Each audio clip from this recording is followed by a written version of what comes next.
인원 다 온 것 같으니까 수업 시작하겠습니다. 일단 첫 수업이니까 자기소개부터 한번 하자면, 저는 이번 올해 교육부장으로 임명된 20학번 김예찬이라고 합니다. 잘 부탁드립니다.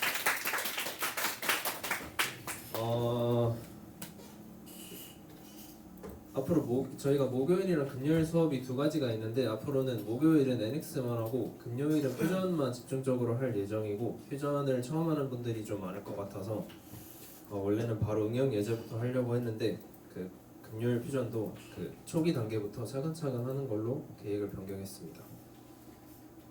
수업 시작하기 전에 공모전 팀 수업에 목표가 없었는데 제가 하나 만들어 봤습니다. 올해 교육의 목표는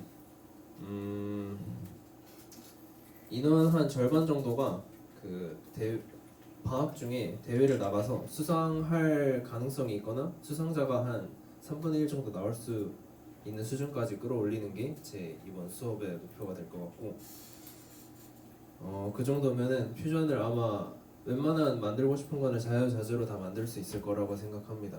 그래서 앞으로 잘 부탁드립니다.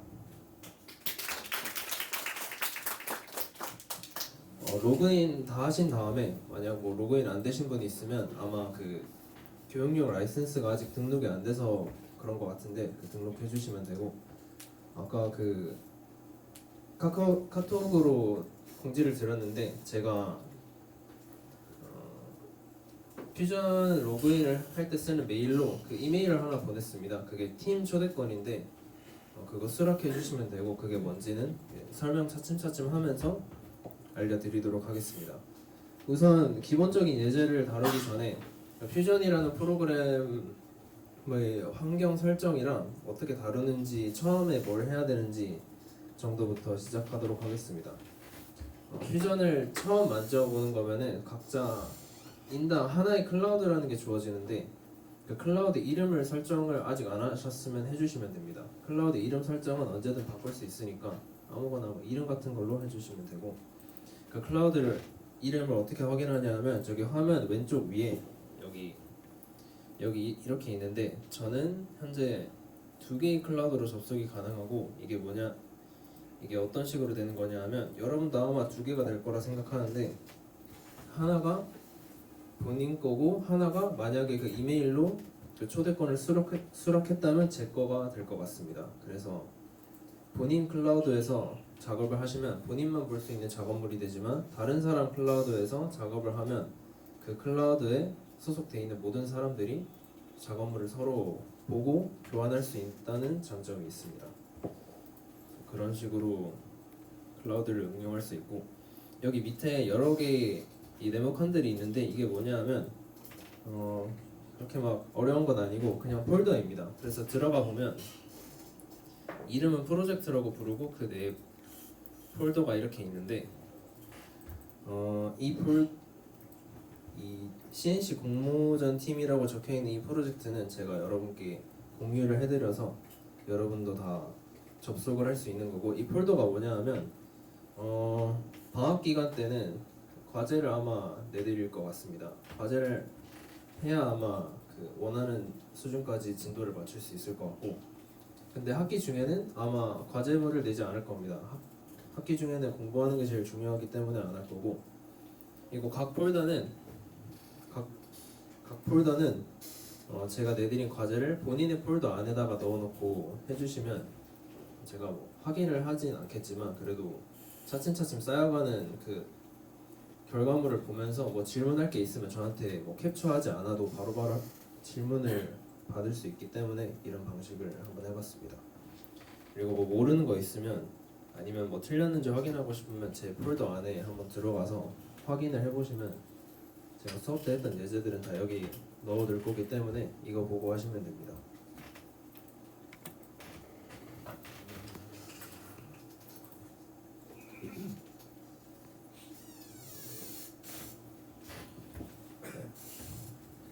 본격적으로 이제 작업을 시작할 때 알아두면 좋은 게 있는데,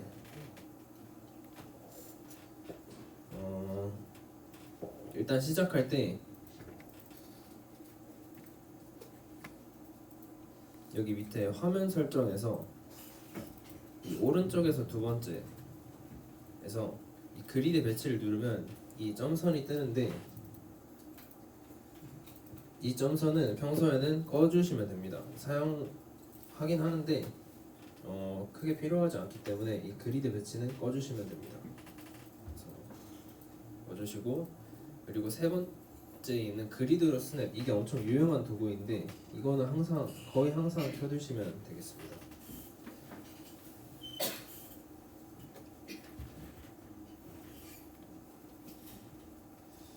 그리고 오른쪽에서 세 번째, 여기에서 이 비주얼 스타일이라는 게 있는데 이게 뭐냐면 퓨전은 3D 모델링 확인 못한 거 있어요? 아니. 퓨전은 3D 모델링을 하는 툴이기 때문에 3차원적으로 형상을 보여주는데, 이게 어떤 방식으로 보여지는지 그 종류들인데, 평소에 제가 써본 결과 제일 좋은 게 이 세 번째여서, 만약에 뭐 형상을 예제 같은 걸 만들었는데 뭔가 좀 잘못된 것 같다, 색깔이 다르다, 아니면 선이 안 나타난다, 그럴 때는 이거 세 번째 조건으로 설정으로 바꿔주시면 정상적으로 돌아옵니다. 그 다음에 해야 될 거는 여기 오른쪽 위에 이 정육면체가 있는데, 이거를 아무 때나 우클릭을 하신 다음에 이게 만약에 원근으로 가 있으면 직교로 꼭 바꿔주시기 바랍니다. 이게 어떤 기능이냐면 원근은 실제로 사물을 볼 때, 눈으로 볼 때 그 원근감이 느껴지는 건데, 그래서 가까이 있는 똑같은 10mm라도 가까이 있는 거는 크게 보이고 멀리 있는 건 작게 보이는 건데, 이게 작업할 때 엄청 불편해서 저희는 직교를 사용하기로 하겠습니다. 그다음에 마지막으로 그 화면을 만약에 좀 돌리고 싶을 때는 그 NX에서는 그냥 휠을 클릭해서 돌리면 되는데, 퓨전에서는 Shift를 누르고 돌리면 돌아갑니다.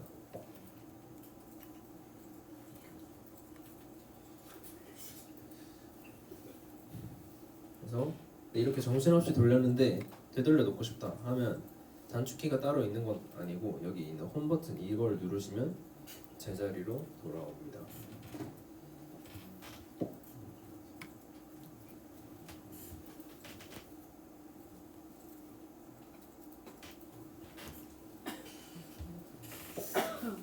여기 왼쪽 위에를 보시면 디자인이라고 적혀 있는 걸 눌러볼 수 있는데, 이게 강의록에 있다고만 적혀 있는데, 이게 뭐냐면 일단 디자인은 저희가 3차원 모델링을 할 때 쓰는 툴로 거의 항상 저희는 디자인만 한다고 보면 되겠습니다. 거의 대부분의 시간을 디자인하는 데 쓰고, 형상을 뭔가 바꾸거나 새로 만들거나 하고 싶으면 항상 디자인에서 합니다. 두 번째로 제너레이티브 디자인은 조금 어려운 방학 때 한 중간부쯤에서 배우게 될 툴인데, 이거는 저희가 직접 하는 게 아니라 고체역학을 배우면 이제 응력에 대해서 배우게 될 건데, 특정 응력을 견디기 위해서 저희가 직접 형상을 만드는 게 아니라 컴퓨터, 인공지능한테 해달라고 부탁을 하는 그런 방식입니다. 그래서 인간이 직접 만들 수 없는 그런 최적화된 형상을 만들 수 있는 툴인데, 사용하기가 좀 어려워서 일단은 다음으로 미뤄놓도록 하겠습니다. 렌더링은 저희가 3차원적으로 뭔가를 만들었을 때, 이게 아무래도 컴퓨터로 만들 때는 누가 봐도 컴퓨터로 만들었는데, 렌더링을 사용하면 실제 사진처럼 찍히게 하는 그런 기능입니다. 그래서 이거를 어디서 찾아볼 수 있냐 하면, 전자제품을 파는 사이트에 가보면, 예를 들면 아이폰 홈페이지만 가봐도 아이폰 사진이 엄청 많은데 그게 사실 사진이 아닙니다. 사진이 아니라 모델링을 통해서 그 아이폰 그 도면을 처음에 만들었던 그 CAD 파일을 열어서 렌더링으로 들어가서 렌더링 파일을 전시를 해놓은 겁니다. 그래서 그런 식으로 실제 사진이라고 생각할 수 있을 만큼 사실적으로 만들 수 있고, 애니메이션은 아담스랑 같은 프로그램이라고 생각하시면 됩니다. 팔의 길이에 따라 로봇이 잘 움직이는지 움직일 수 없는지 그런 거를 확인하는 그런 툴이고, 시뮬레이션은 저희가 고체역학, 뭐 동역학, 유체역학, 열역학 이런 데서 배우는 모든 개념들을 컴퓨터한테 대신 계산해 달라고 하는 툴입니다. 그래서 쉽게 생각하면 공학 분야에서 존재하는 가장 우수한 그 계산기라고 보시면 됩니다. 저희가 평소에 쓰는 공학용 계산기는 그 일반 숫자, 수식 같은 것만 계산을 한다면, 이건 여기 나와 있는 시뮬레이션은 저희가 만들 수 있는 어떤 형상이라도 그 원하는 계산값, 결과값을 얻어낼 수 있는 그런 툴이라고 보시면 되고, 마지막으로 제조랑 도면이 있는데, 도면은 그 크게 어려운 거 없이 그 가로 몇 센치, 세로 몇 센치 이거를 이제 종이 형태로 규격화된 상태로 만들어주는 그런 창이고, 제조는 저희가 배우지는 않을 건데 기계공작법에서 배우는 CAD 프로그램을 이용해서 기계를 어떻게 실제로 만들 건지, 그 기계를 만드는 그런 공작 장비를 어떻게 움직이게 할 건지에 대한 프로그램인데, 이거는 제가 할 줄 아직은 모릅니다. 그래서 본격적으로 예제를 이제 시작할 건데, 예제는 제가 강의록 안에도 넣어놨고 카톡으로도 보내놨습니다.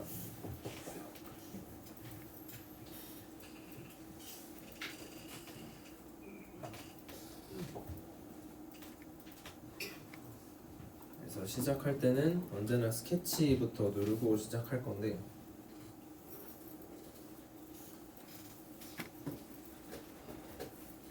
스케치 눌러보시면 아시겠지만 그 스케치를 들어가면, 아까 그리드를 끄라고 했는데 그 끄라고 한 이유가 스케치를 들어가면 그리드를 어차피 켜줍니다. 그래서 이 그리드랑 아까 그 그리드랑 혼돈하면 좀 헷갈리기 때문에 끄라고 한 거고, 여기 맨 밑에 있는 이 바닥 면을 선택해 주시면 되겠습니다.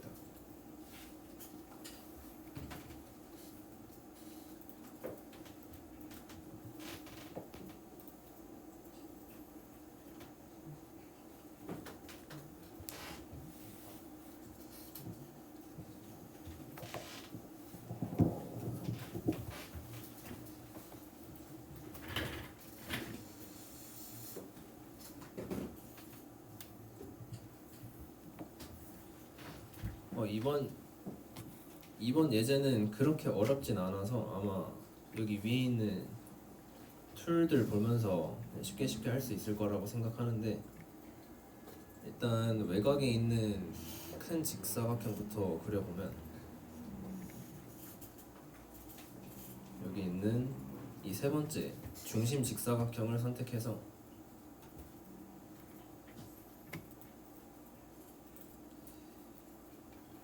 중심 직사각형, 뭐 중심 원 이런 거 할 때는 거의 항상 원점을 찍고 이렇게 원하는 치수까지 찾아가면서 하시면 되는데, 가로 70, 세로 40이기 때문에 마우스로 스크롤해서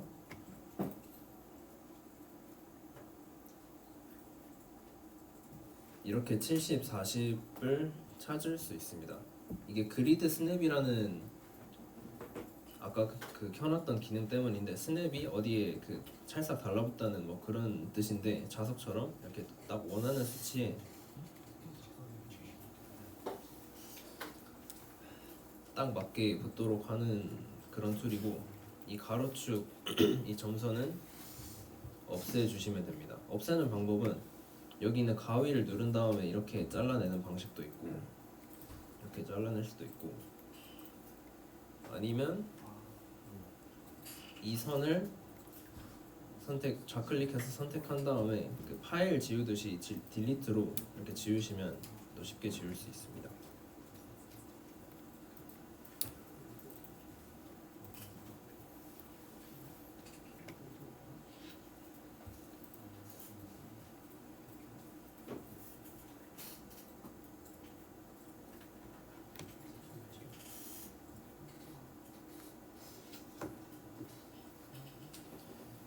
그 다음에 그 다음 도형을 그리기 전에 치수를 먼저 구속을 해줄 건데, 수를 구속하는 방법은 위에 이거를 누르시거나 아니면 단축키로 D를 누르셔도 됩니다. 그래서 이거 누른 다음에 길이를 설정하고자 하는 선을 이렇게 누르면 이렇게 뜹니다. 70.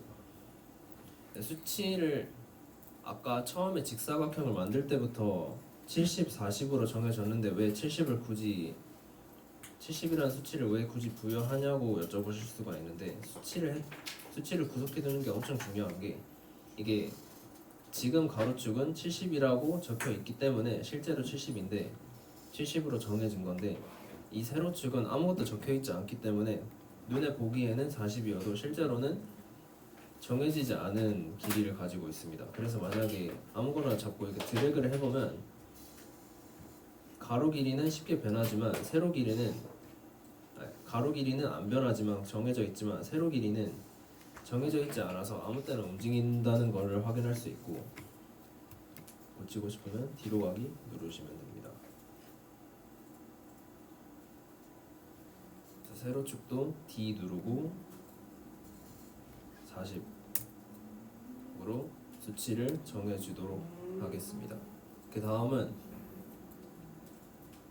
원을 그릴 건데 여기 위에 그 있는 툴들의 순서가 그 여러분이랑 저가 다를 수가 있는데 그 이유는 제가 이런 데 들어가서 여기 점 3개 누르면은 막 단축 제가 평소에 쓰는 것들을 위로 올려놔서 그런 건데 안 보이는 거 있으면 여기 밑에 작성 이거 옆에 세모 있는 거 누르시고 찾아보시면 금방 찾을 수 있습니다.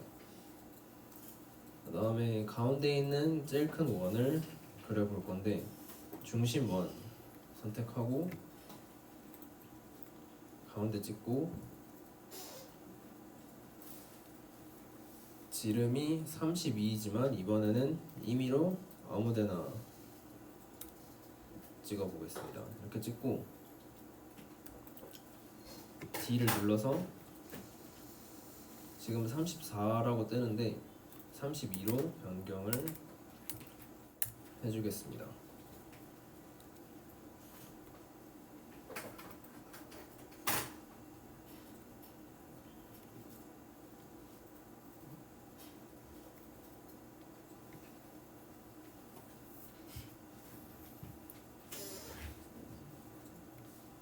그리고 그림을 예제를 유심히 보시면 아시겠지만 이 밖에 있는 이 직사각형 얘는 실선이지만 이 원은 점선이기 때문에 점선으로 한번 바꿔보도록 하겠습니다. 점선으로 바꾸는 방법은 NX랑 조금 다른데 이 선을 눌러주시고 얘가 파랗게 하이라이트가 되면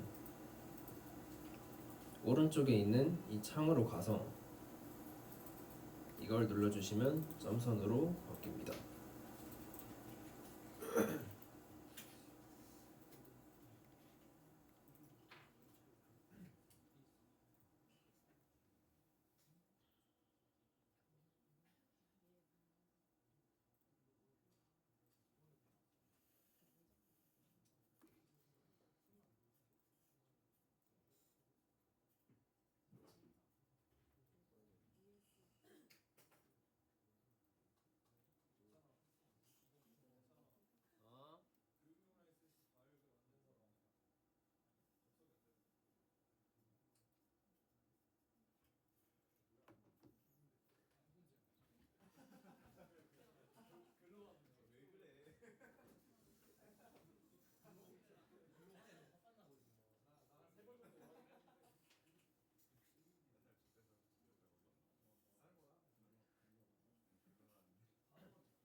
제가 아까 간과하고 그러니까 좀 건너뛰어버린 게 있는데 이 정사각형을 지우고 다시 한번 만들어 보겠습니다.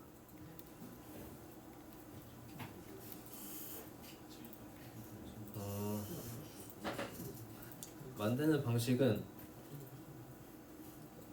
아까랑 똑같이 그 직사각형 2점이 아니라 중심 정사각형을 누르고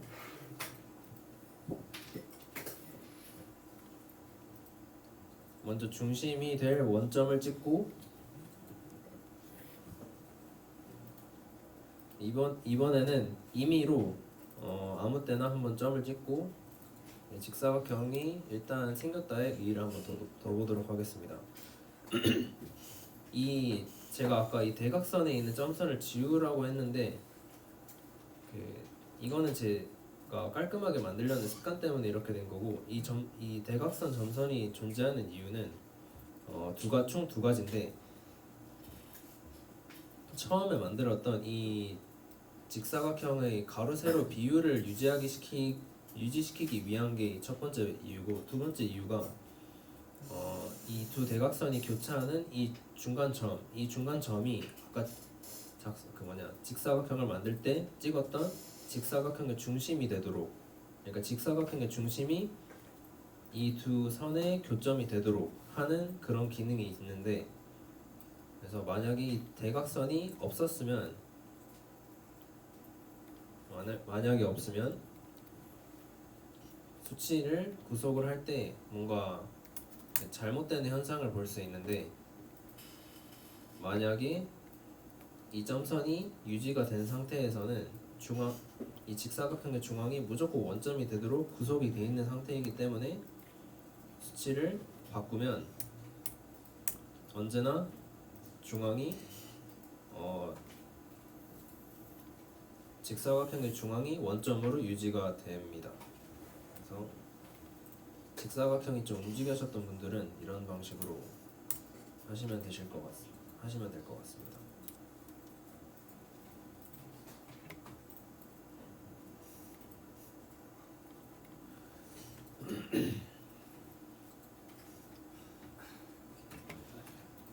그래서 여기까지 했으면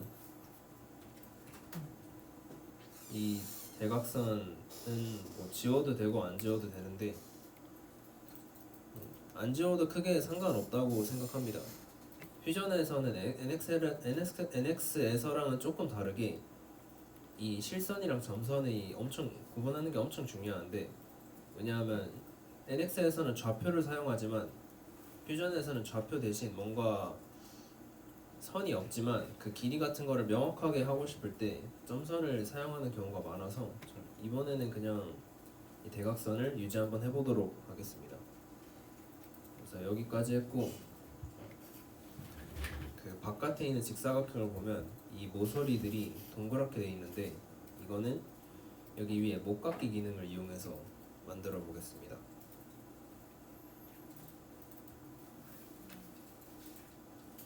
못깎기를 할 때는 여기 모서리를 하고 싶기 때문에 이 각을 이루고 있는 두 개의 변을 순차적으로 누르면은 이렇게 빨간색으로 미리 보기가 뜨는데,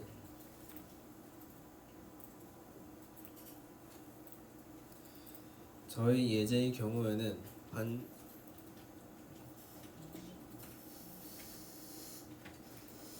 반지름이 10인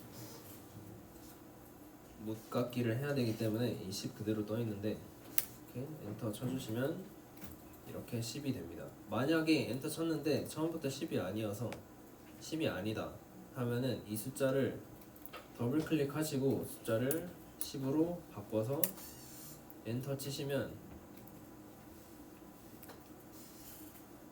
10으로 맞게 되어 있을 겁니다. 그래서 나머지 모서리들도 이렇게 해주시면 되겠습니다. 이번엔 8로 떴는데 10으로 바꿔서 해주시면 되고, 10 그리고 10.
뭐 모르는 거 있으시면 바로바로 손 들어주시면 바로바로 그 알려드리도록 하겠습니다. 저 대각선 다시 어떻게 만들어요? 대각선을 다시 만들고 싶으면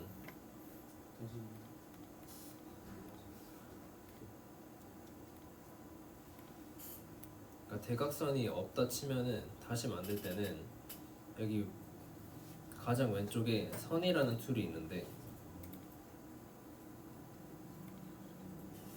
끝점과 이건 명료하죠. 끝점과 끝점을 눌러서 선을 이렇게 만들어주고 이스케이프를 눌러서 기능을 꺼준 다음에 얘를 점선으로 만들어주기 위해서 선택을 하고 이 선을 선택을 하고 오른쪽에 여기 창에서 이 점선 버튼을 눌러주시면 이렇게 점선이 됩니다.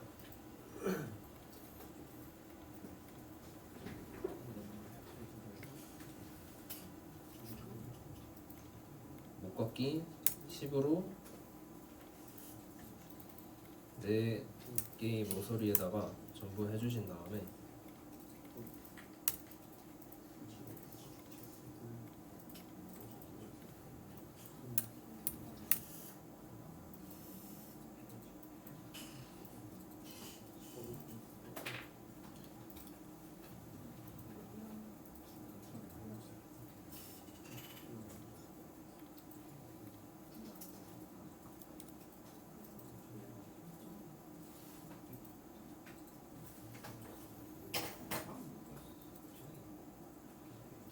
그 다음으로는 중앙에 있는 작은 원을 한번 해보도록 하겠습니다. 작은 원은 원에 들어가서 중심 지름 원을 눌러주시고 중심이 될 원점을 눌러주시고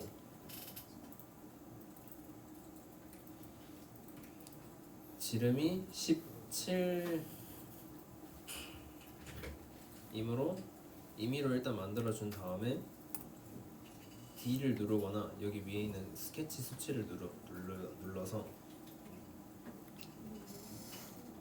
그 크기를 17로 바꿔주시면 되겠습니다.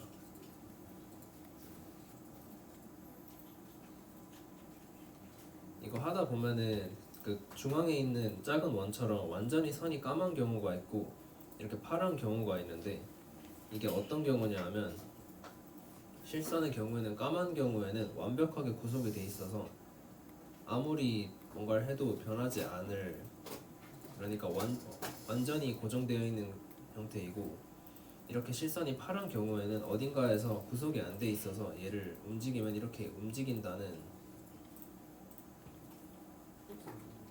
그런 상태를 뜻합니다.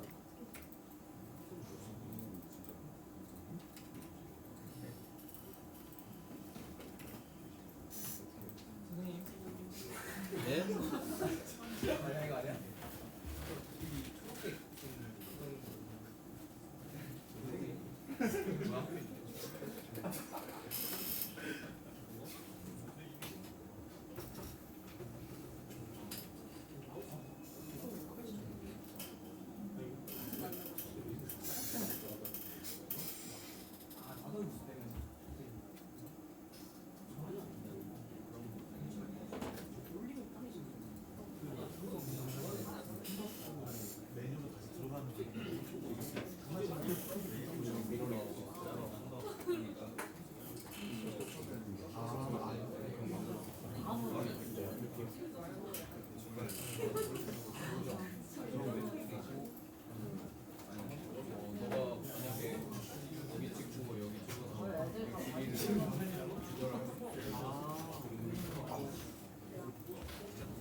진행하겠습니다. 그 다음으로 만들 거는 이 육각형인데, 육각형을 만드는 거는 여기 작성 밑에 폴리곤이라는 걸 찾아서 내접 폴리곤을 눌러서 해주시면 되겠습니다.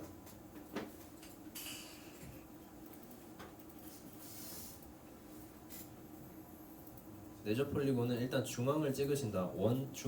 중앙원처럼, 중심원처럼 중앙을 찍으신 다음에 뭐 아무 때나 이렇게 찍어도 되지만 웬만하면은 왼쪽이나 오른쪽 이 X축이랑 교점이 생기는 이쪽을 찍어주시면 되고, 만약에 칠각형을 만들고 싶다, 팔각형을 만들고 싶다 할 때는 이 탭을 이용하면은 이 수치 두 가지를 왔다 갔다 하면서 바꿔줄 수 있는데, 여기 가서 이렇게 막 8로 바꾸거나 6으로 바꾸거나 하시면 됩니다. 그래서 여기 눌러주면 이렇게 폴리곤이 생깁니다.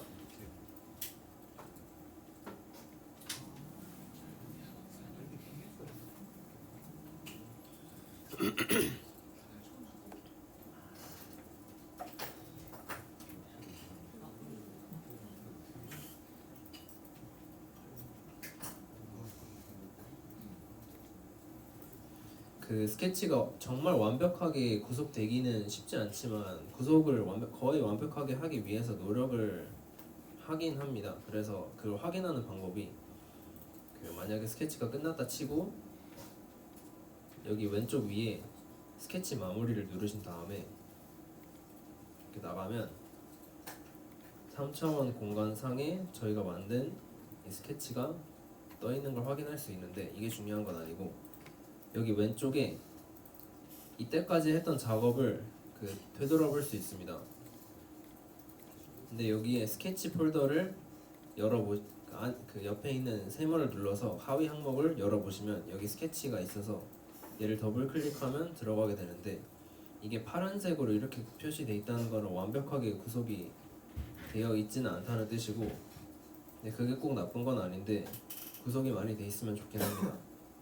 그리고 예를 들어서 완벽하게 구속되어 있는 걸 한번 보여드리자면,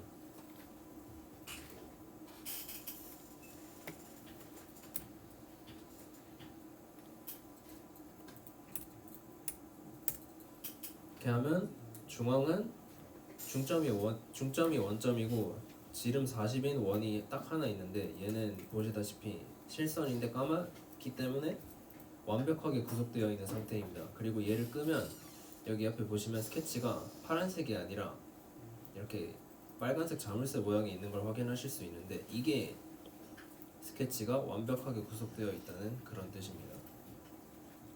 그래서 얘를 뭐 숨기고 싶으면 안 쓰고 싶으면 이렇게 이 누나를 눌러서 끄시면 되고, 다시 보고 싶은 것만 이렇게 킬 수도 있고, 필요 없는 거는 눌러주신 다음에 딜리트 눌러서 파일 지우듯이 이렇게 지워주실 수도 있고 합니다. 아까 스케치로 돌아가기 위해서는 얘를 누르고 엔터 치거나 아니면 더블 클릭해서 들어가시면 됩니다.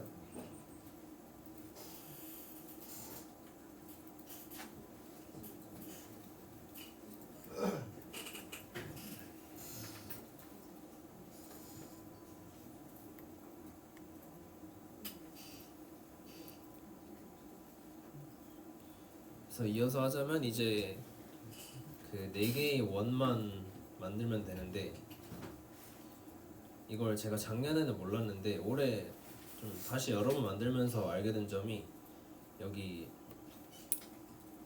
아까 목깎기를 하면서 호를 만들었는데 호가 원의 일부이기 때문에 그 원의 중심이 이렇게 점으로서 그 CAD 파일안에 표시가 되곤 하는데, 여기 예제에 나와 있는 4개의 원이랑 4개의 원의 중심이랑 이 호의 원의 중심이랑 같아서 그대로 여기 위에다가 그 지름 10인 원을 그려주시면 되겠습니다. 그래서 중심 원 선택해 주신 다음에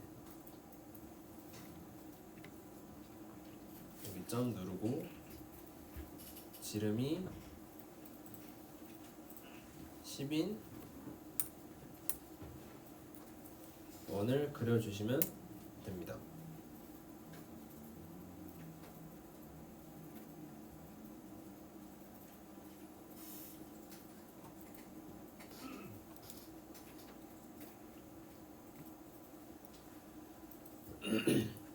그 다음에 나머지 원들도 그려주시면 되는데 그냥 바로 그리진 마시고 이번에는 미러라는 툴을 사용해 보겠습니다. 미러는 그 말 그대로 거울이라는 뜻으로 그 대칭시킨 건데 대칭을 시킬 때는 대칭 축이 필요한데 NX의 경우에는 그 미러 시키고자 하는 대상을 선택하고 그 미러 선을 X축, Y축을 누르면은 곧바로 되곤 했는데 퓨전에서는 그 X축, Y축이 따로 선택이 안 되기 때문에 따로 만약에 하고 싶으면 따로 만들어 주셔야 합니다. 그래서 임의로 Y축에다가 선을 그렸는데 얘는 사용하지 않을 거기 때문에 점선으로 바꿔주고 미러를 선택해서 반복시키고 싶은 대칭시키고 싶은 원을 선택하신 다음에 미러 선으로 이 Y축이랑 같은 곳에 있는 이 직선을 선택해 주시면 이렇게 똑같은 원이 생깁니다. 근데 미러를 통해서 만든 형상들의 특징이 구속이 안 되어 있다는 거기 때문에 얘도 이렇게 구속 눌러주시고 나머지 원들도 그려주시면 됩니다. 미러를 써도 되고 그냥 그리셔도 상관없습니다.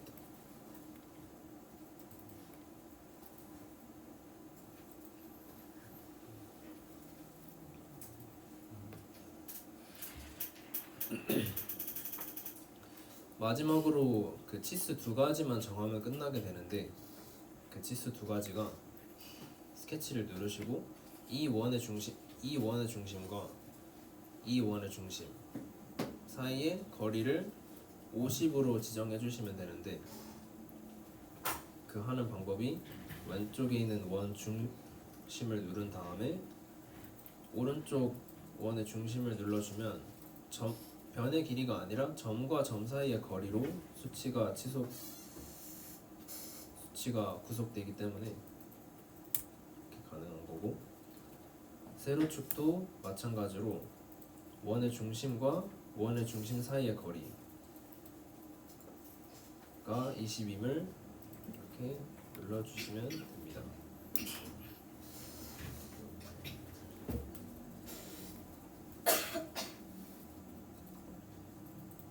자, 이렇게 하면 이제 스케치를 하는데 끝인데 혹시 질문 있으신 분 있으실까요? 없으면 바로 스케치 마무리 눌러주시면 됩니다.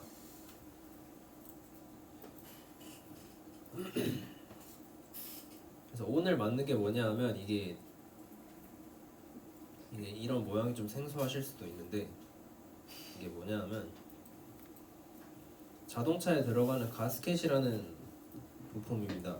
그래서 철 부품과 철 부품 사이를 오랫동안 조립을 시켜 놓으면은 서로 그 철끼리 붙어버리거나 아니면은 여기서 자동차에서는 엔진 오일이 누수되는 것을 막기 위해서 이 가스켓을 주기적으로 바꿔주는 편인데 실제로 가스켓이 엄청 얇은 판이기 때문에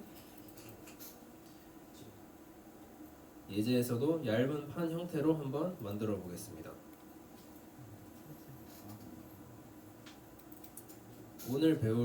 그래서 오늘 배울 3D 툴은 이 돌출이라는 건데 스케치 나와서 여기 왼쪽 위에 돌출이라고 적혀 있는 걸 누르시면 오른쪽에 이렇게 창이 뜹니다.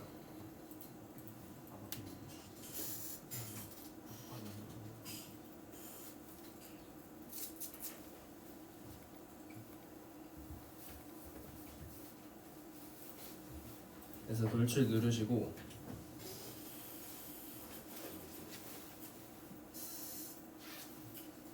여기에 해당하는 면을 이렇게 선택해 주신 다음에 이 화살표를 통해서 혹은 이 숫자를 바꿔줌으로써 이렇게 3D 형태로 만들어줄 수 있습니다. 그래서 저희의 경우에는 얇은 판이기 때문에 1mm로 돌출을 한번 해보도록 하겠습니다.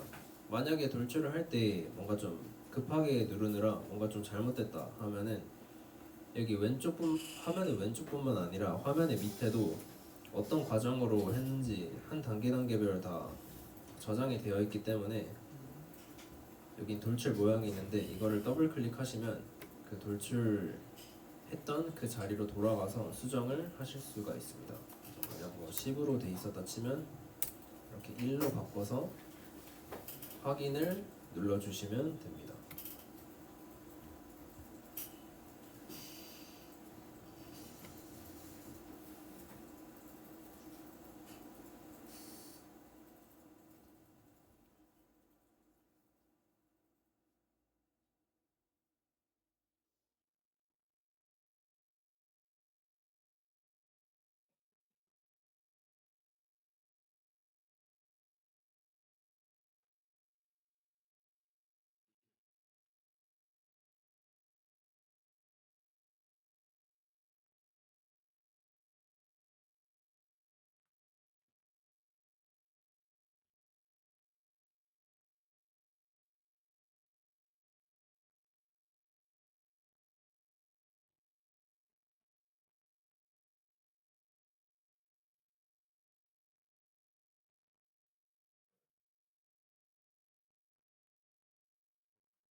왜죠? 진행하겠습니다. 저장을 하시면 이렇게 왼쪽에 보시는 것처럼 그 파일 프로젝트 안에 폴더 안에 본인이 만드셨던 그 파일을 다시 확인할 수 있고, 이거 아까 말씀 안 드린 부분이 하나 있는데 왼쪽이랑 맨 밑에 보면은 그 어떤 식으로 본인이 작업을 했는지 확인을 할 수 있다 했는데, 이거의 큰 장점이 그 여러 가지가 있겠지만 하나는 만약에 영상을 찍고 싶은데 그 타임랩스로 하기에는 좀 부담스럽다 하면 제가 예전에 찍었던 영상 몇 번 어디서 한두 번 보셨을 수도 있는데, 이걸 누르면 어떤 과정을 통해서 이 영상을 만들었는지 조금 이제 발표하기 좋게 이렇게 영상으로 볼 수 있고, 그리고 두 번째는 아까 이거 돌출을 수정할 수 있다고 말씀드렸던 것처럼 이 스케치도 마찬가지로 더블 클릭해서 들어가면 이걸 바꿀 수 있습니다. 그래서 만약에 예를 들어서 뭔가 화면이 안 움직이죠? 그래?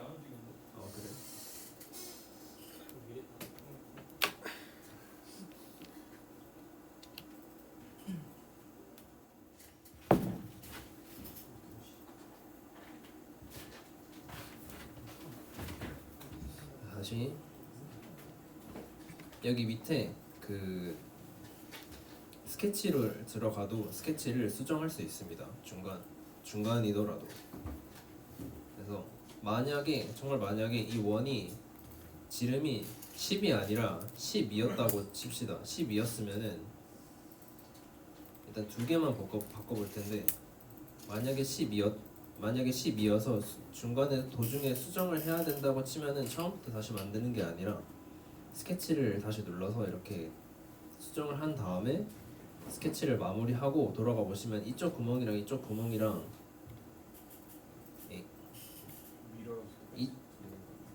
그런가? 그렇네.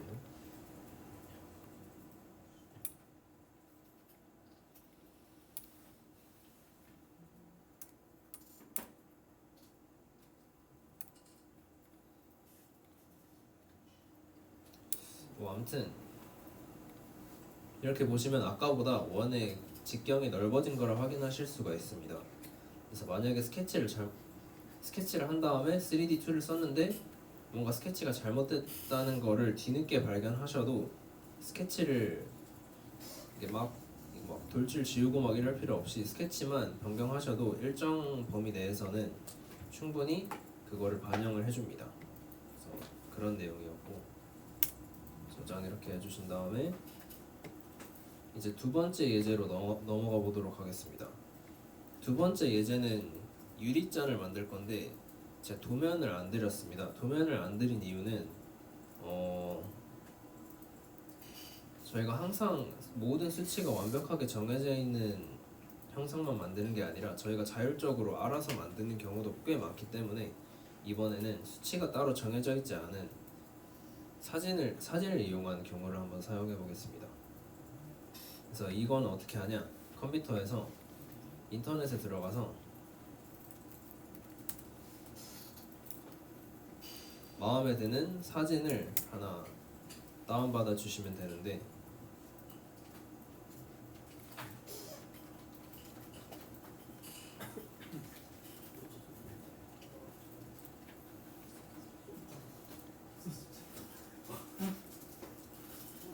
이상한 거 다운받지 마시고 사진만 다운받으신 다음에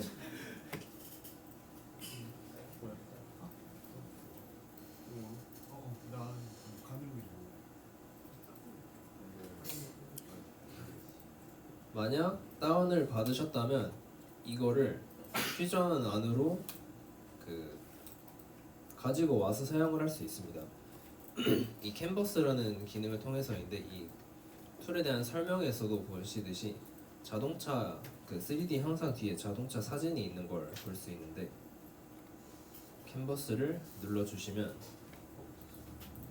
이런 창이 뜨는데 여기서 찾는 게 아니라 내 컴퓨터에서 삽입을 사용해 주시면 됩니다. 저는 예제에서 사용한 사진 그대로 사용하겠습니다. 사진 선택하고 열기를 누르신 다음에 어떤 평면에다가 할지 선택하면 되는데, 이번에는 이쪽 평면을 사용해 보도록 하겠습니다.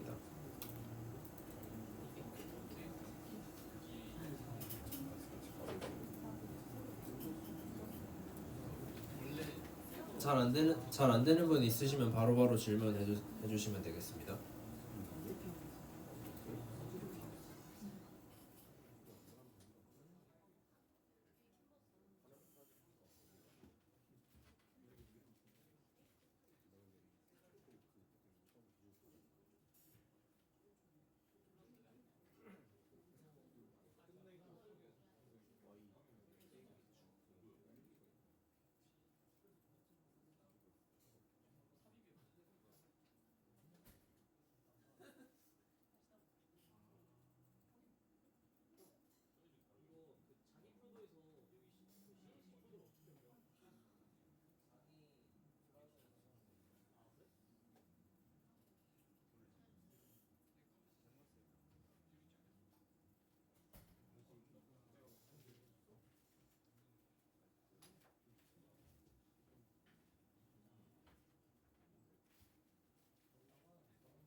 다들 얼추 되신 것 같은데, 여기서 그냥 확인을 누르셔도 되고 이렇게 크기를 좀 키워서 늘리셔도 되는데, 일단 그냥 확인 누르고 큐브를 여기 우측 상단에 있는 큐브를 통해서 사진이 평면으로 보이게 한 다음에 바로 스케치를 하진 않을 겁니다.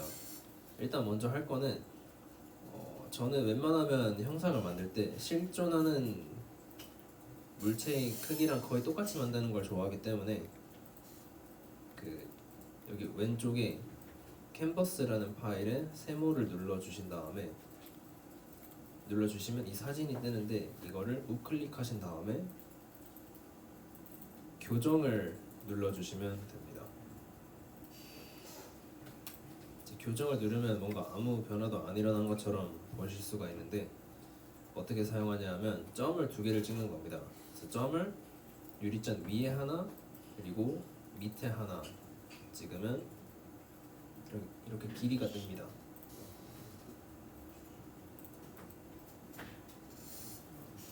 그래서 이 길이를 유리잔이 보통 한 20cm 정도 높이를 가지고 있기 때문에 200으로 해주도록 하겠습니다. 200인 이유는 모든 CAD 프로그램의 기본 단위는 밀리미터이기 때문에 200으로 설정해 주시면 됩니다.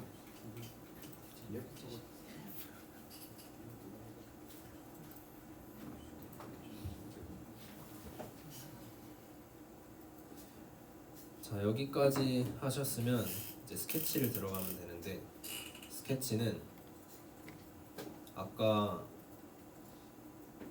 사진을 넣었던 평면, 그러니까 지금 보이는 이 하나의 평면에 그대로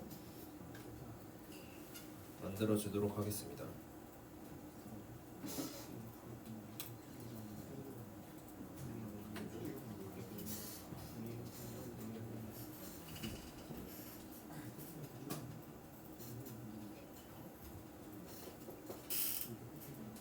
일단 제일 먼저 할 거는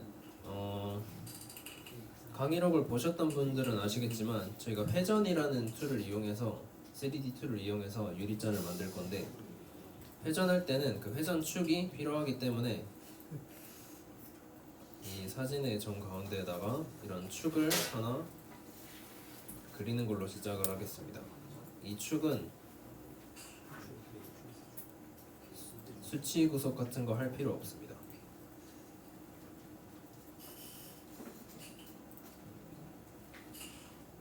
이렇게 한 다음에 이 유리잔의 곡선을 이제 그대로 한번 형태를 본따 볼 건데, 이 유리잔의 곡선은 아무래도 일단 사진에서 기원한 거기도 하고 수치가 정확하게 정해져 있는 건 아니기 때문에 그 원호 같은 그 원의 반지름처럼 수치가 완전히 정해져 있는 툴을 사용하지 않고 이 맞춤형 스플라인이라는 툴을 사용해 보겠습니다.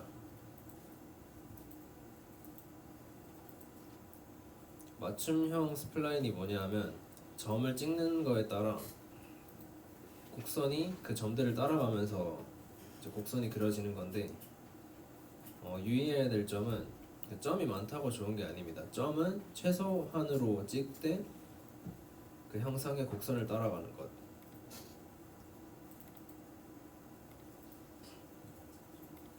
그래서 다 찍으신 다음에 여기 밑에 이 초록색 체크 표시를 눌러줘야 되는데, 이게 잘 안 뜨면 마우스로 화면을 확대 축소하다 보면은 이렇게 뜹니다. 자, 이렇게 눌러주시면 이 그런 곡선이 뜨는데, 안 맞는 부분들은 그 아까 찍었던 까만 점들을 이렇게 막 이동시켜 주면서 이렇게 수정을 능동적으로 해주시면 됩니다.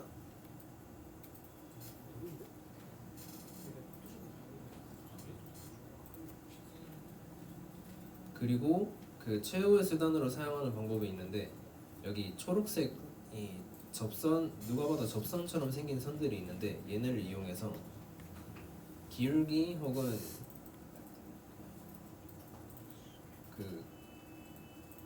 그 부분의 곡선에 한정해서 그 원호를 정해줄 수 있는데, 그럼 이거는 그 정말 최후의 수단으로 사용해야 되는 툴이기 때문에 일단 처음 상태로 돌아가 보고 딱 한 가지만 할 건데,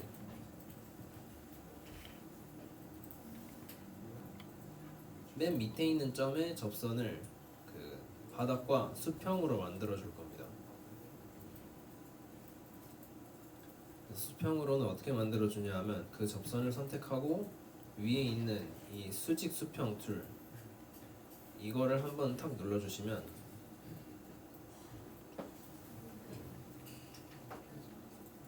이 접선이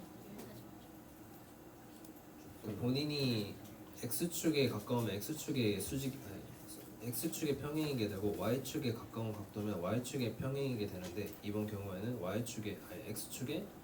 X축의 평행이도록 한번 만들어 줬습니다.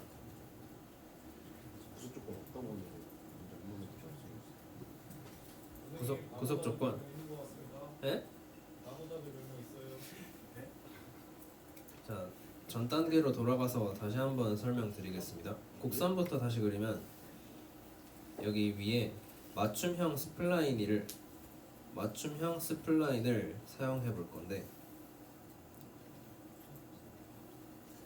얘는 점을 최소한으로 찍으면서 그리고 싶은 곡선을 한번 본따 볼 겁니다.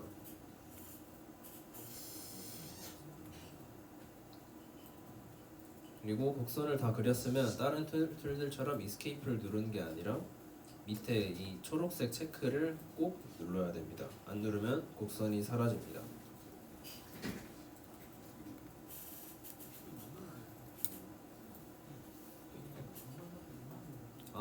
아마 예상하기로는 이 곡선을 완벽하게 그리려고 하다가 설명을 좀 놓치는 경우가 좀 많을 것 같은데, 이렇게 곡선을 그린 다음에 뭔가 마음에 안 드는 부분이 있으면 아까 찍었던 이 까만 점들을 위주로 이렇게 옮겨주면서 원하는 형상에 맞춰주시면 되고,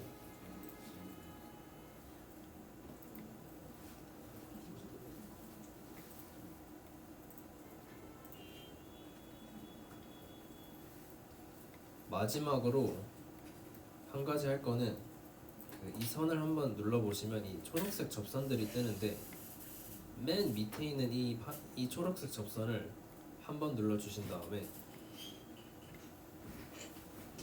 얘를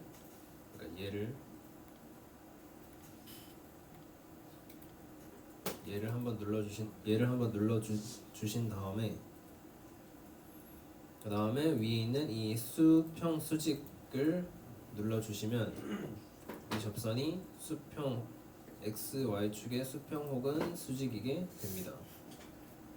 그래서 그걸 확인할 수 있는 게 이런 구속되었다는 이 모양이 뜨게 됨과 더불어 이 초록색 선이 이 하늘색으로 바뀝니다.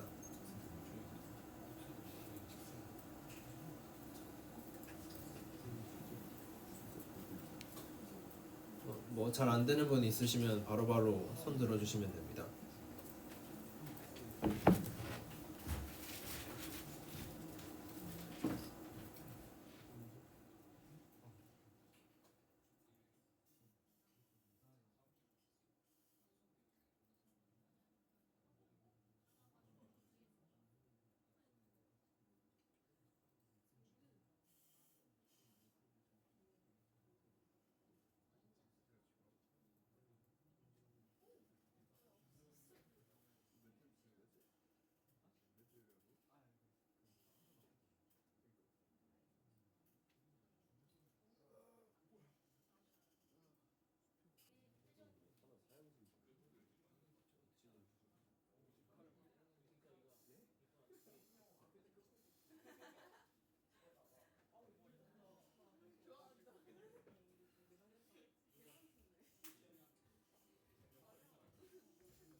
여기까지 하셨으면 이제 곧 있으면 이걸 돌려볼 건데, 돌리기 전에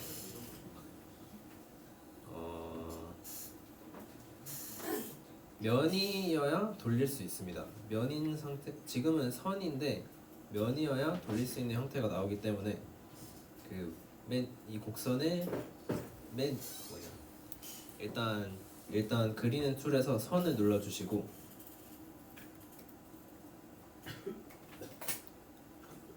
선의 시작은 아까 그렸던 곡선의 맨 위에 있는 점을 눌러주신 다음에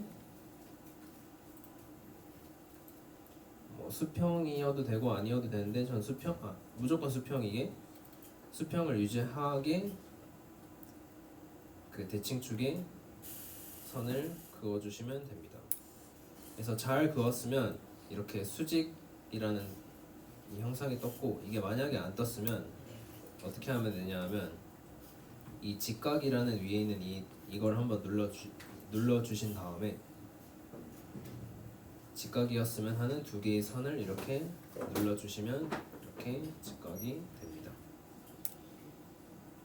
그렇게 하는 방법도 있고, 아니면은 쓰는데 이 수평 수직을 한번 누른 다음에 이 선을 눌러주시면 원하는 대로 X축과 평행이 됩니다.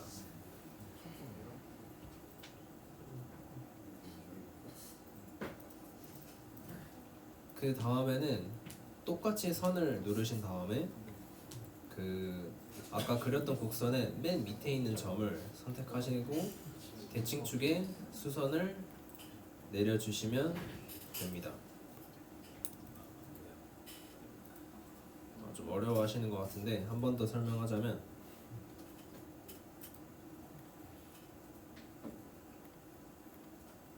아까 그렸던 곡선이 이렇게 있지 않습니까?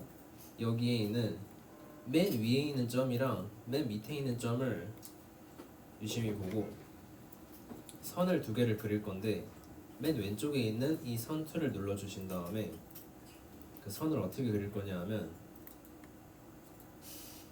맨 위에 있는 점에서 이 대칭축으로 수선을 내려줄 겁니다. 그래서 이렇게 직각 표시가 떴는 걸 확인하고 이렇게 눌러주시면 되고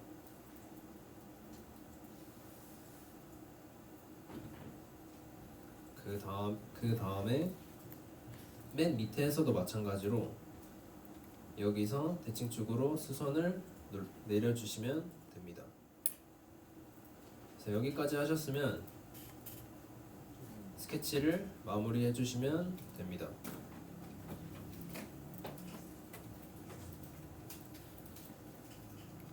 그래서 여기서 사용하게 될 3D 툴은 여기 회전이라는 건데 회전은 말 그대로 회전입니다. 회전 툴을 누르신 다음에 이 돌리고 싶은 아까 만든 이 면을 선택해 주시고 축을 눌러주시면 이렇게 Y자니 됩니다.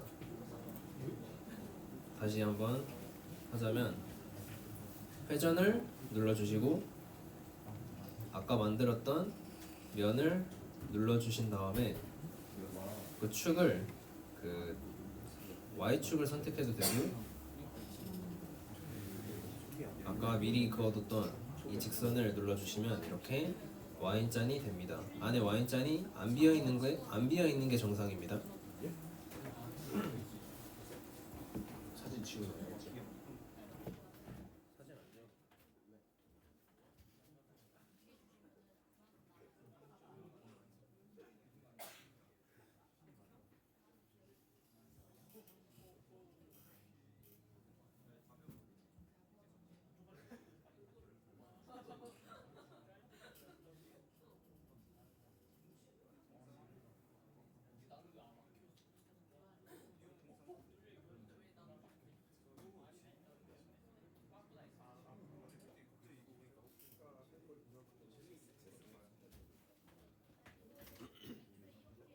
다행히 다들 잘 따라오시고 계시는 것 같은데 그 잔이면은 안에가 비어 있어야 되기 때문에 할 수 있는 툴이 두 가지가 있는데 첫 번째는 맨 위에 있는 이 쉘이라는 기능입니다. 이걸 눌러주시면 어떠한 평면을 선택하라고 적혀 있는데 일단 먼저 해야 될 거는 오른쪽 창에 이 접선 체인을 꺼주신 다음에 방향이 내부로 돼 있는 걸 확인하고 면은 어떤 면을 선택하냐면 이 위에 있는 면을 선택해 주시면 됩니다. 이게 만약에 면이 선택이 안 되면은 아까 스케치를 할 때 위에 있는 선이 좀 삐뚤어져 있을 가능성이 있습니다. 그래서 여기 숫자가 뜨는데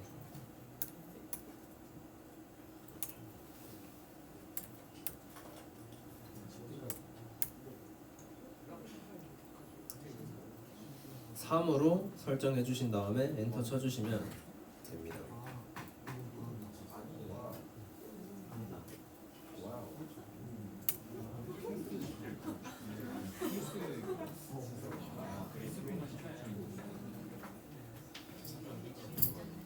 방금 말씀드렸던 쉘이라는 기능은 제가 깜빡하고 강의록에는 안 넣긴 했는데 그렇게 뭐 어렵진 않아서 쉘을 사용할 때 주의해야 될 점은 그 구멍을 뚫고 싶은 그 면이 삐뚤어지지 않게 무조건 그 납작한 평면이어야 쉘을 사용할 수 있다는 점 유의하시면 되고 안 되신 분은 손 들어주시면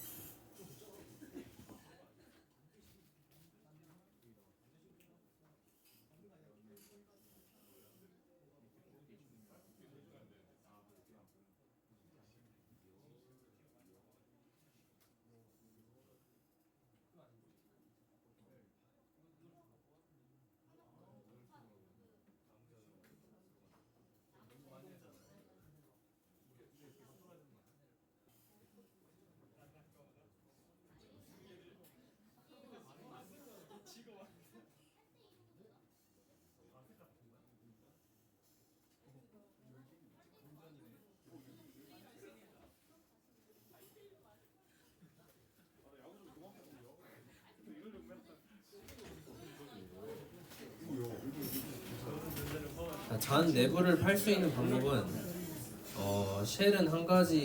쉘이 한 가지 방법이긴 했는데 쉘의 문제점은 잘 보시면 이게 안쪽이 다 뚫려 있습니다. 쉘은 어떤 면을 기준으로 두께가 얼마인 상태를 유지하면서 안에를 다 파달라라는 그런 툴이기 때문에 이 잔을 만들기에는 정확한 툴은 아니기 때문에 보여만 드리는 식으로 했다 생각하고 그 쉘 했던 내역을 지워주시면 되겠습니다. 지우는 방법은 밑에 했던 작업에서 이 쉘을 눌러주신 다음에 딜리트 눌러주시면 이렇게 없어져서 아까 상태로 돌아갑니다.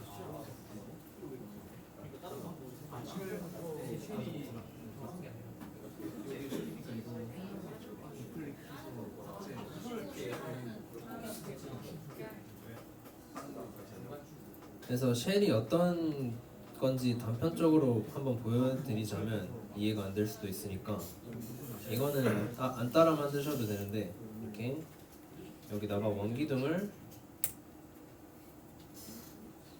한번 만들어 볼 텐데 좀 더 이해를 돕기 위해서 이렇게 만든다 치고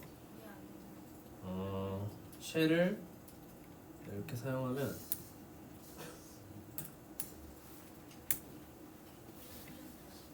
내부를 이게 보이실지는 이게 그림자 때문에 어느 정도 보일 것 같은데 이 내부를 모든 면이 같은 두께로 유지되도록 내부를 파내는 그런 툴입니다. 그래서 이거는 저는 어떨 때 유용하게 사용하냐면 최근에는 자전거 프레임 이게 곡선인데 안에를 쉽게 파낼 수 있는 그런 툴이어서 그럴 때 유용하게 사용했는데 유리잔의 경우에는 좀 더 정확한 다른 방법을 사용해 보도록 하겠습니다. 아까 그렸던 그 스케치로 돌아가서 아까 그렸던 스케치 더블 클릭해 주시면 됩니다. 아까 그렸던 스케치로 돌아가서 실제 유리잔은 위에서 보면 다 뚫려 있는 건 맞지만 목으로 들어가기 전에 한 여기쯤에서 그게 멈추기 때문에 그거를 한번 표현을 해보도록 하겠습니다. 이번에는 아까는 맞춤형 스플라인을 사용하긴 했는데 이번에는 좀 다른 기능이긴 하지만 비슷하게 곡선을 그릴 수 있는 3점호를 사용해 보도록 하겠습니다. 3점호가 어디 있냐면 호 아래 3.5라는 툴이 있습니다.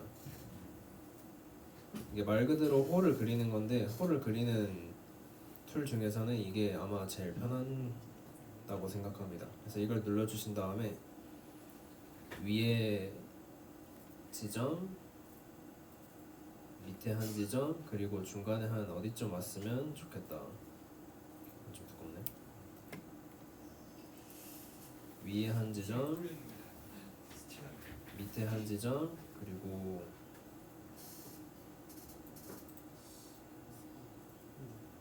이쯤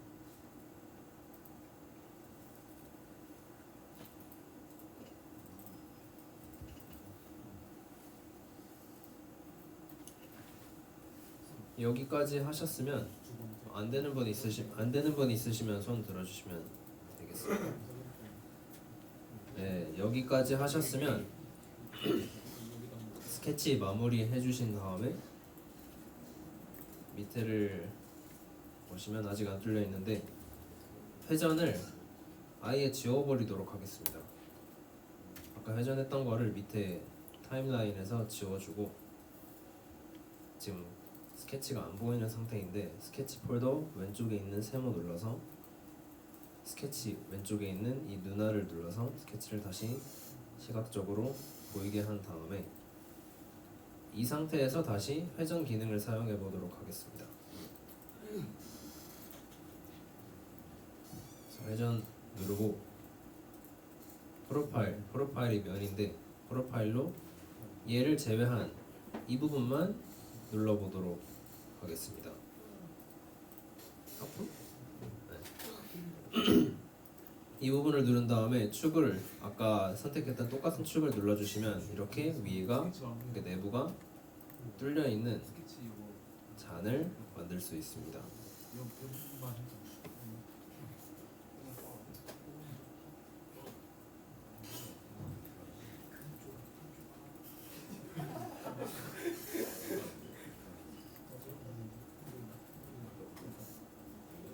그래서 이렇게 만들면 이제 내부에 하자가 없는 정상적인 잔을 만들 수 있습니다.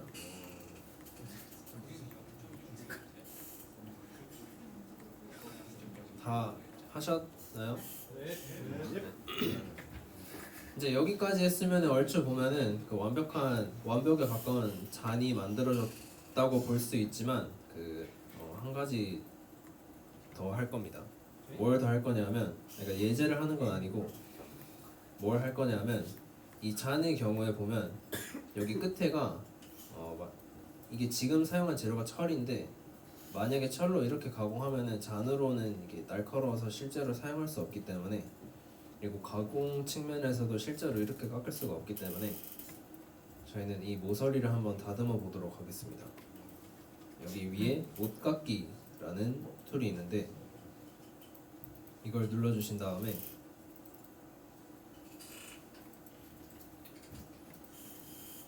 위에 있는 이 두 개의 원을 눌러주도록 하겠습니다.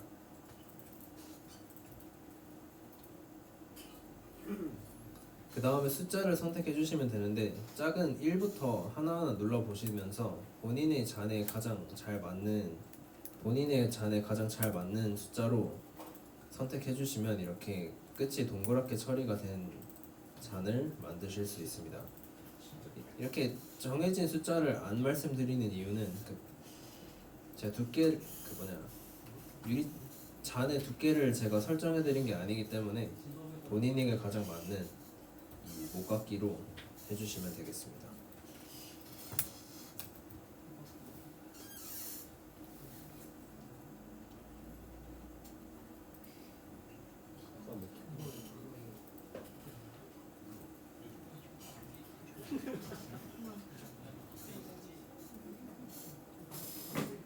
잘 안 되는 분 있으면 손 들어주시고, 그리고 여기까지 하면 이제 제가 만들고 싶었던 잔은 여기까지라고 볼 수 있고, 제가 처음에 유리잔이라고 했는데 아까 설명하다 보니까 이게 철이라고 말씀을 드렸는데 퓨전에서 기본적으로 설정해주는 재료는 그리고 시각적으로 모델링하기 잘 보이는 재료도 철입니다. 근데 이거를 유리잔으로 바꿔주는 방법이 있는데 그 방법은 본체라는 폴더에 왼쪽에 있는 세모를 눌러서 이 본체를 찾아주시면 됩니다. 일단 스케치랑 본체의 차이점이 뭐냐 하면 스케치는 그냥 2D 그림일 뿐이고 본체가 이제 실제 저희가 만들고자 하는 3D 형상입니다. 그래서 본체를 찾아주신 다음에 우클릭을 해주시면 그 물리적 재료도 있고 색상도 있는데 물리적 재료는 이제 그 잔이 얼마나 하중을 견딜 수 있나 뭐 이런 거 실험할 때 쓰는 거고, 저희는 색상을 바꿔보도록 하겠습니다. 색상을 눌러주시면 여기 위에 강철이라는 기본 재료가 있고, 저희는 다른 재료를 선택해 볼 건데 밑에 유리라는 폴더가 있고, 여기 내에서 마음에 드시는 거를 찾아서 더블 클릭한다고 되는 건 아니고, 어떻게 하냐면 마음에 드시는 거를 이렇게 선택을 해주신 다음에 이거를 드래그를 해서 이 본체로 끌어다 주시면 이렇게 유리로 바뀝니다.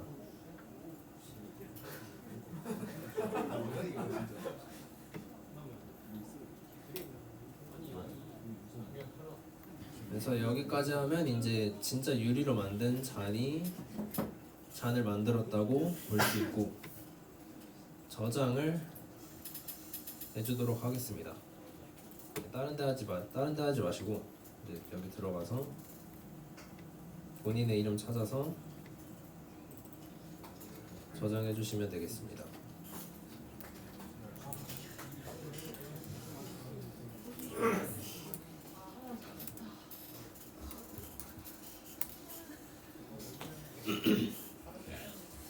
마지막으로 한번 맛보기만 보고 갈게. 렌더링이라는 툴인데, 이 렌더링이 3D 모델링 한 거를 실제 사진처럼 만들어주는 그런 툴이라고 아까 말씀드렸는데, 아까 있었던 막 선 같은 건 사라지고 그림자는 생기고, 선 같은 건 사라지고 그림자도 생기고,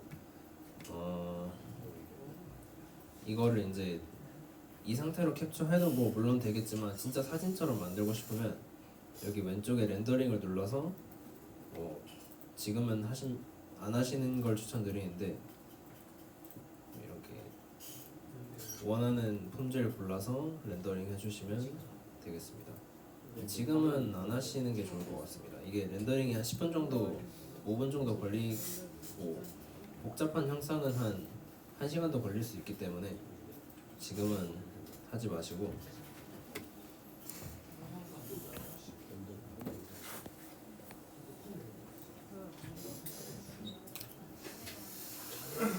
네, 이 유리잔을 기점으로 이번 수업을 마치도록 하겠습니다. 질문 있으시면 감사합니다. 수업 열심히 들어주셔서 감사하고, 질문 있으신 분들은 바로바로 끝나기 전에 해주시고, 다음에는 좀 잘하시는 것 같아서 다음에는 좀 더 어려운 예제로 들고 오도록 하겠습니다. 감사합니다. 끄면 되나요?